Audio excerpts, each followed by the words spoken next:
ಹುಂಡಿ ಕಲೆಕ್ಷನ್ ಅಲ್ಲಿ ದಾಖಲೆ ಬರೆದ ಚಾಮುಂಡೇಶ್ವರಿ. 2023-24ನೇ ಸಾಲಿನಲ್ಲಿ ಬರೋಬ್ಬರಿ 49,64,30,204 ಕೋಟಿ ರೂಪಾಯಿ ಕಾಣಿಕೆ ಸಂಗ್ರಹ ಆಗಿದೆ. ವಿಶೇಷ ದರ್ಶನ ಪ್ರಸಾದ ಹೊರತುಪಡಿಸಿ ಹುಂಡಿಗೆ ಕಾಣಿಕೆ ಬಂದಿರುವಂಥದ್ದು. ವರ್ಷದಿಂದ ವರ್ಷಕ್ಕೆ ಹುಂಡಿ ದೇಣಿಗೆ ಸಂಗ್ರಹ ಕೂಡ ಹೆಚ್ಚಳವಾಗ್ತಾ ಇದೆ. ದಸರಾ ದೀಪಾವಳಿ ಹಬ್ಬಕ್ಕೆ ಹರಿದು ಬರ್ತಾ ಇದ್ದಾರೆ ಜನಸಾಗರ. ಭಕ್ತರ ಜನಸಂಖ್ಯೆ ಹೆಚ್ಚಾಗ್ತಾ ಇದ್ದಂತೆ ಹುಂಡಿ ಸಂಗ್ರಹವೂ ಕೂಡ ಹೆಚ್ಚಳವಾಗ್ತಾ ಇದೆ ಅಂತ ಹುಂಡಿ ಕಲೆಕ್ಷನ್ಗೆ ಸಂಬಂಧಪಟ್ಟಂತೆ 2023-2024ನೇ ಸಾಲಿನಲ್ಲಿ ದಾಖಲೆ ಬರೆದಿದ್ದಾಳೆ ಚಾಮುಂಡೇಶ್ವರಿ. ಬರೋಬ್ಬರಿ 49,64,30,204 ರೂಪಾಯಿ ಕಾಣಿಕೆ ಸಂಗ್ರಹ ಆಗಿದೆ. ಇಲ್ಲಿ ಮುಖ್ಯವಾಗಿ ಗಮನಿಸಬೇಕಾದ ವಿಚಾರ ಏನಪ್ಪಾ ಅಂತ ಹೇಳಿದ್ರೆ, ವಿಶೇಷ ದರ್ಶನ ಪ್ರಸಾದವನ್ನು ಹೊರತುಪಡಿಸಿ ಹುಂಡಿಗೆ ಬಂದಿರುವಂತಹ ದೇಣಿಗೆ ಇದು. ಕೇವಲ ಹುಂಡಿಗೆ ಮಾತ್ರ ಬಂದಿರುವಂತಹ ದೇಣಿಗೆ.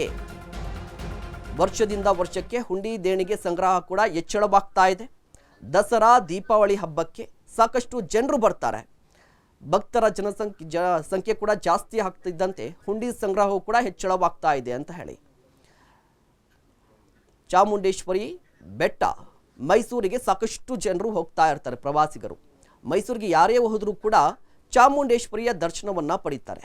ಅದೇ ರೀತಿಯಾಗಿ ಪ್ರತಿ ವರ್ಷ ಕೂಡ ಚಾಮುಂಡೇಶ್ವರಿಯ ದರ್ಶನಕ್ಕೆ ಸಾಕಷ್ಟು ಜನರು ದೇಶ ವಿದೇಶದಿಂದ ಬರ್ತಾರೆ. ರಾಜ್ಯದ ಮೂಲೆ ಮೂಲೆಯಿಂದ ಕೂಡ ಹೋಗ್ತಾ ಇರ್ತಾರೆ. ಅದರಲ್ಲೂ ಕೂಡ ಮುಖ್ಯವಾಗಿ ಈ ದಸರಾ ಆಗಿರ್ಬೋದು, ದೀಪಾವಳಿ ಸಂದರ್ಭದಲ್ಲಿ, ಈ ಹೊಸ ವರ್ಷದ ಸಂದರ್ಭದಲ್ಲಿ ಸಾಕಷ್ಟು ಜನರು ಹೋಗ್ತಾರೆ. ಈ ಸಂದರ್ಭದಲ್ಲಿ ದೇಣಿಗೆಯನ್ನು ಹಾಕ್ತಾರೆ.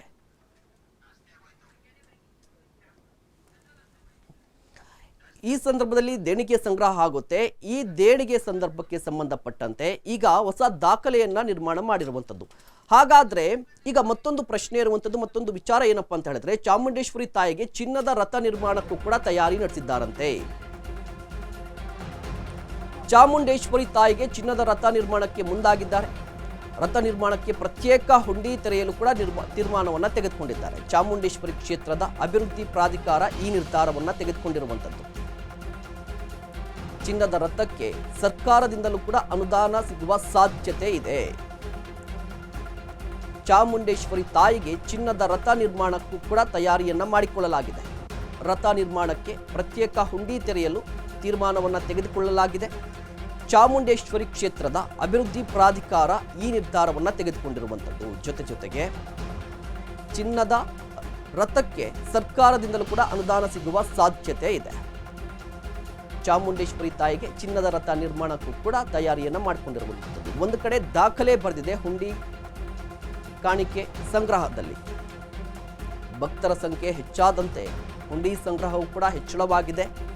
ಇದರ ನಡುವೆ ಚಿನ್ನದ ರಥ ನಿರ್ಮಾಣಕ್ಕೂ ಕೂಡ ಮುಂದಾಗಿರುವಂಥದ್ದು. ಸರ್ಕಾರದಿಂದಲೂ ಕೂಡ ಒಂದಿಷ್ಟು ಅನುದಾನ ಸಿಗುವ ಸಾಧ್ಯತೆಗಳು ಹೆಚ್ಚಾಗಿ ಕಾಣಿಸ್ತಾ ಇದೆ. ಈಗಾಗಲೇ ಗಮನಿಸ್ತಾ ಇರಬಹುದು, 2023-24ನೇ ಸಾಲಿನಲ್ಲಿ 49 ಕೋಟಿಗೂ ಅಧಿಕ ಕಾಣಿಕೆ ಸಂಗ್ರಹ ಆಗಿದೆ.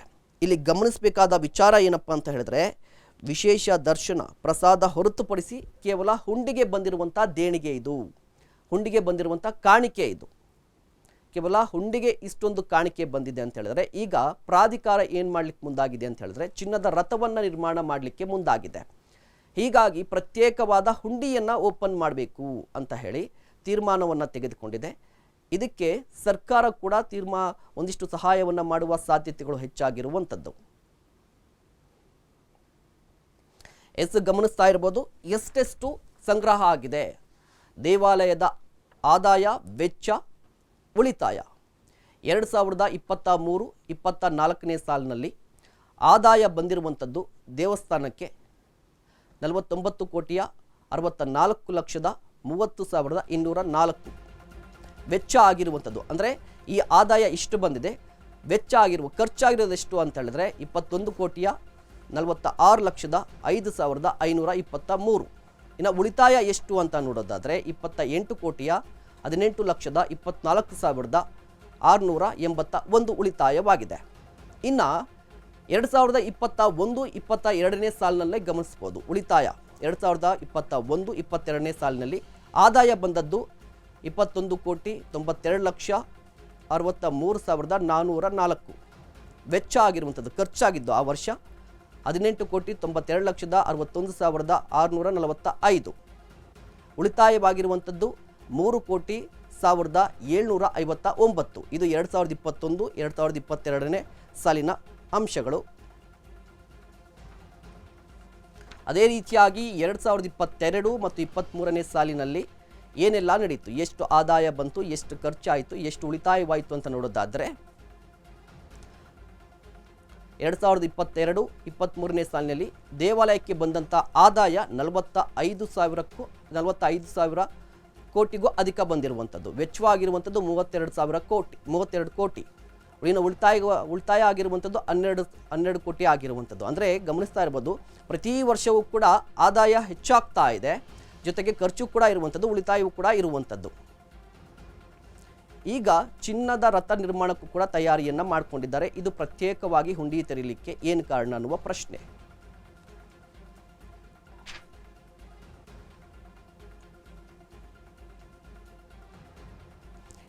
ಚಿನ್ನದ ರಥ ನಿರ್ಮಾಣಕ್ಕೆ ಸರ್ಕಾರದಿಂದಲೂ ಕೂಡ ಸಹಾಯ ಬರುತ್ತೆ. ಇದರ ಜೊತೆಗೆ ಪ್ರಾಧಿಕಾರ ಕೂಡ ಈಗ ಪ್ರತ್ಯೇಕವಾದ ಹುಂಡಿಯನ್ನು ತೆರೀಬೇಕು ಅಂತ ಕೂಡ ನಿರ್ಧಾರವನ್ನು ಮಾಡಿರುವಂಥದ್ದು. ಇಲ್ಲಿ ಪ್ರಶ್ನೆ ಸಿಂಪಲ್ ಆಗಿದೆ. ನೀವು 2021, 2022, 2023ರ ಆದಾಯ, ವೆಚ್ಚ, ಉಳಿತಾಯವನ್ನು ಗಮನಿಸಿದ್ವಿ. ಆದಾಯ, ಉಳಿತಾಯ ಇವನ್ನು ಗಮನಿಸಿದಂಥ ಸಂದರ್ಭದಲ್ಲಿ ಪ್ರತಿ ವರ್ಷ ಕೂಡ ದೇವಾಲಯಕ್ಕೆ ಒಂದಿಷ್ಟು ಉಳಿತಾಯವಾಗ್ತಾ ಇದೆ. ಹಾಗಾದರೆ ಪ್ರತ್ಯೇಕ ಹುಂಡಿ ಯಾಕೆ ಅನ್ನುವ ಪ್ರಶ್ನೆ. ಈ ಬಗ್ಗೆ ಇನ್ನಷ್ಟು ಮಾಹಿತಿಯನ್ನು ಪಡೆಯೋಣ. ನಮ್ಮ ಪ್ರತಿನಿಧಿ ಹನುಮಂತ ದುರ್ಗದ್ ನೇರ ಸಂಪರ್ಕದಲ್ಲಿ ಜಾಯಿನ್ ಆಗ್ತಾ ಇದ್ದಾರೆ. ಹನುಮಂತು, ಈಗಾಗಲೇ ನೋಡ್ತಾ ಇರುವಂಥದ್ದು ಸಿರಿವಂತೆ ಆಗಿರುವಂಥವ್ರು ಚಾಮುಂಡೇಶ್ವರಿ. ಈ ಸಂದರ್ಭದಲ್ಲಿ ಉಳಿತಾಯವೂ ಇದೆ, ಪ್ರತಿ ವರ್ಷದಲ್ಲೂ ಕೂಡ ಆದಾಯ ಜಾಸ್ತಿ ಆಗ್ತಾ ಇದೆ. ಈಗ ಪ್ರತ್ಯೇಕ ಹುಂಡಿ ಯಾವ ಕಾರಣಕ್ಕಾಗಿ?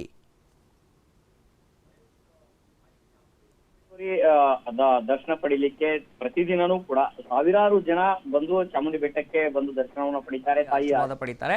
ಹಬ್ಬ ಹರಿದಿನಗಳಲ್ಲೂ ಅದರಲ್ಲೂ ಕೂಡ ವಿಶೇಷವಾಗಿ ದೀಪಾವಳಿ, ಯುಗಾದಿ, ಒಂದು ದಸರಾದಂಥ ಸಂದರ್ಭದಲ್ಲಿ ಲಕ್ಷಾಂತರ ಜನ ಕೂಡ ದರ್ಶನವನ್ನು ಪಡೀಲಿಕ್ಕೆ ಸಾಕಷ್ಟು ಜನ ಬರ್ತಾರೆ. ಆದರೆ ಇಂಟ್ರೆಸ್ಟಿಂಗ್ ಫ್ಯಾಕ್ಟ್ ಏನಂತಂದು ಹೇಳಿದ್ರೆ, ಒಂದು ದರ್ಶನಕ್ಕೆ ಪಡೆದಂತಹ ಜನಸಾಗರ ಹೆಚ್ಚಾಗ್ತಾ ಇದ್ದಂಗೆ ದೇವಸ್ಥಾನದ ಹುಂಡಿಯ ದೇಣಿಗೆಯೂ ಕೂಡ ಅದರ ಒಂದು ಪ್ರಮಾಣವೂ ಕೂಡ ಹೆಚ್ಚಾಗ್ತಾ ಬರ್ತಾ ಇದೆ ಪ್ರತಿ ವರ್ಷದಿಂದ ವರ್ಷಕ್ಕೆ.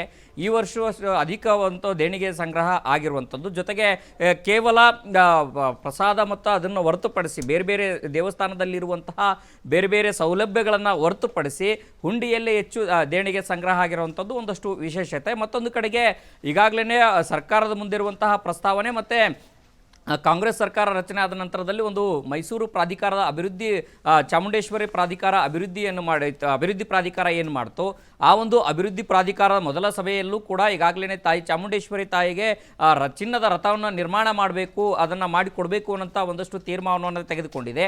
ಆ ಒಂದು ಚಿನ್ನದ ರಥ ನಿರ್ಮಾಣಕ್ಕಾಗಿ ಸಾಕಷ್ಟು ವೆಚ್ಚ ಆಗುವಂಥ ಕಾರಣಕ್ಕಾಗಿಯೇ ಈಗ ಪ್ರತ್ಯೇಕ ಹುಂಡಿನೂ ಕೂಡ ತೆರೆಯಲಾಗಿದೆ.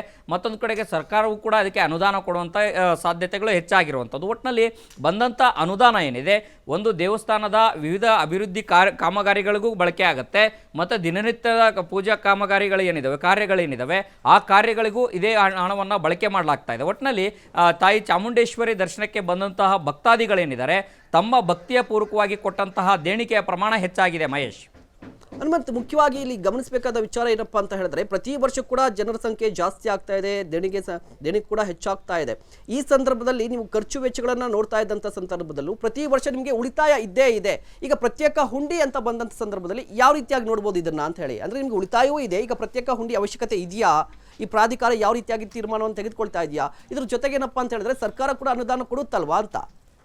ಖಂಡಿತ ಮಹೇಶ್, ಚಿನ್ನದ ರಥ ನಿರ್ಮಾಣಕ್ಕೆ ಅದರ ವೆಚ್ಚ ಭರಿಸಲಿಕ್ಕೆ ಸರ್ಕಾರಕ್ಕೂ ಕೂಡ ಒಂದೊಂದು ಅನುದಾನವನ್ನು ಕೊಡುತ್ತೆ. ಮತ್ತು ದೇವಸ್ಥಾನಗಳಿಗೆ ಇರುವಂತಹ ದಿನನಿತ್ಯದ ಖರ್ಚುಗಳಿರ್ತಾವಲ್ಲ ಆ ಖರ್ಚುಗಳು ಮತ್ತು ಅಲ್ಲಿಯ ಸಿಬ್ಬಂದಿಗಳ ವೇತನ ಎಲ್ಲವೂ ಸೇರಿದಂತೆ ಉಳಿತಾಯದಲ್ಲಿ ಅದನ್ನು ಖರ್ಚು ಮಾಡಿಕೊಳ್ಳುತ್ತೆ. ಮತ್ತು ರಥ ನಿರ್ಮಾಣಕ್ಕಾಗಿ ಪ್ರತ್ಯೇಕ ಮಾಡಿರುವಂಥ ಹಿನ್ನೆಲೆಯಲ್ಲಿ ಭಕ್ತರು ತಮ್ಮ ಭಕ್ತಿಗಳನ್ನು ತೋರಿಸುವಂಥದ್ದಾಗಿರಲಿ ಅಥವಾ ತಮ್ಮ ಭಕ್ತಿಯ ಸ್ವರೂಪದಲ್ಲಿ ಕೊಡುವಂತಹ ದೇಣಿಗೆ ಆಗಿರ್ಬೋದು, ಪ್ರತ್ಯೇಕವಾಗಿ ರಥಕ್ಕಾಗಿಯೇ ಒಂದಷ್ಟು ಪ್ರತ್ಯೇಕವಾದಂತಹ ದೇಣಿಗೆ ಸಂಗ್ರಹದ ಹುಂಡಿಯನ್ನು ನಿರ್ಮಾಣ ಮಾಡಿರುವಂಥದ್ದು. ಕಾರಣ ಏನಂತಂದು ಹೇಳಿದ್ರೆ, ಚಿನ್ನದ ರಥಕ್ಕಾಗಿ ಸಾಕಷ್ಟು ವೆಚ್ಚ ಆಗ್ಬೋದು, ಆ ವೆಚ್ಚವನ್ನು ಭರಿಸಲಿಕ್ಕೆ ಒಂದು ಕಡೆಗೆ ಭಕ್ತಾದಿಗಳು ಕೂಡ ತಮ್ಮ ಕೊಡುಗೆಯನ್ನು ಕೊಡಬೇಕು, ಜೊತೆಗೆ ಸರ್ಕಾರವೂ ಕೂಡ ತನ್ನ ಕೊಡುಗೆಯನ್ನು ಕೊಡಬೇಕು ಅನ್ನೋಂಥ ಕಾರಣಕ್ಕಾಗಿಯೇ ಪ್ರತ್ಯೇಕ ಹುಂಡಿಯನ್ನು ನಿರ್ಮಾಣ ಮಾಡಿರುವಂಥದ್ದು. ಮಹೇಶ್, ಧನ್ಯವಾದ ಹನುಮಂತ, ತಮ್ಮೆಲ್ಲ ಮಾಹಿತಿಗಾಗಿ.